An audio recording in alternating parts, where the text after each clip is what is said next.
one of the things, if you go back to a council meeting within the past 2 months, we addressed the issue where a department cannot take money from personal services costs to use for other items without coming back to this council.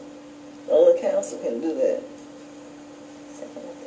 So that has been addressed. And it was something else I was supposed to say. All right, 2 thumbs up.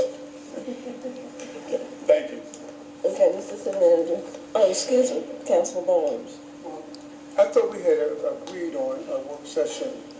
Have we done that? No, has that been done? I know it came up.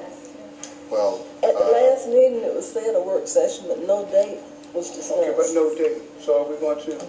well, are you asking for a special call meeting for a work session or a regular work session when it comes It was up? a regular. Yeah, when the next one is May 30th. Okay, I just wanted to be able to put it on my thing. And Margaret, I didn't get your name. I just wanted to say,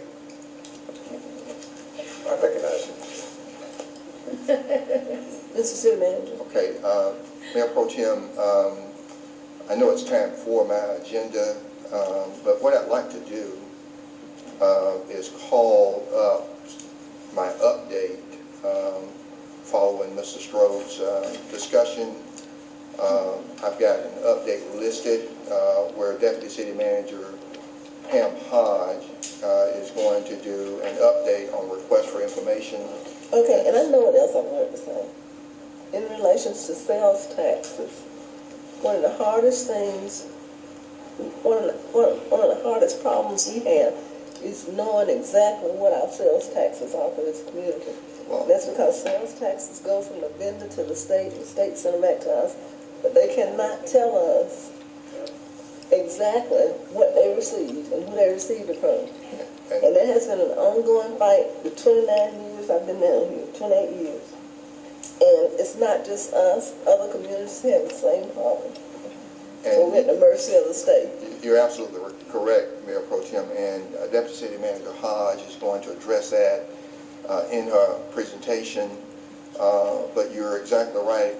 Sales tax goes from the vendor or the store, if you will, to the state, and the state will wire transfer cities and counties what they consider your sales tax collection, your portion, with no information. In other words, there's no point of sale, no information. You get a wire transfer of, let's say, $3 million, and there's nothing accompanying that $3 million that will tell you where it came from. That has always been a part of our agenda with the state legislators.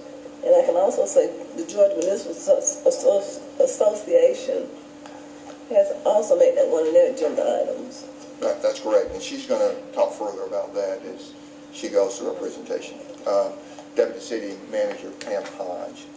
Good afternoon, Mayor and Council, and this was something I was going to cover later on in the presentation, but since we're talking about sales tax, I'll just make these few comments about that as well.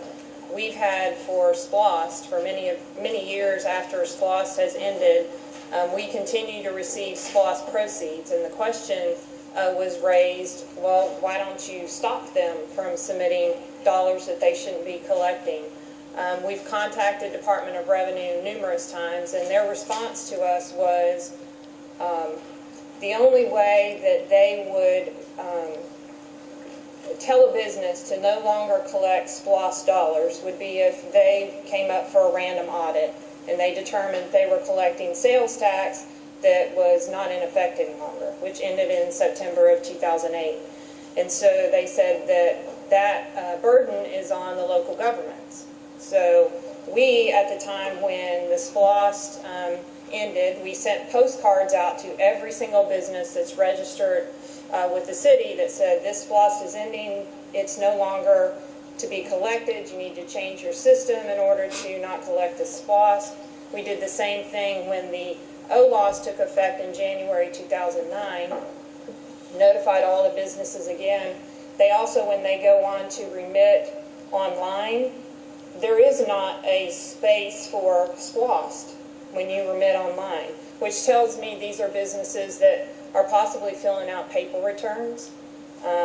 Only a small percentage of businesses are not required to fill out electronic returns. So we contacted Department of Revenue again yesterday, and they tell us again the burden is on the local government to contact these businesses, but they won't tell us who those businesses are.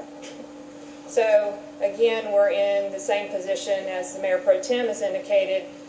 The state has the data, but we don't have access to it, and it makes it very difficult to notify someone if we don't know who they are. And again, that would be the benefit of point of sales data. If we have that, we can go directly to who's doing it.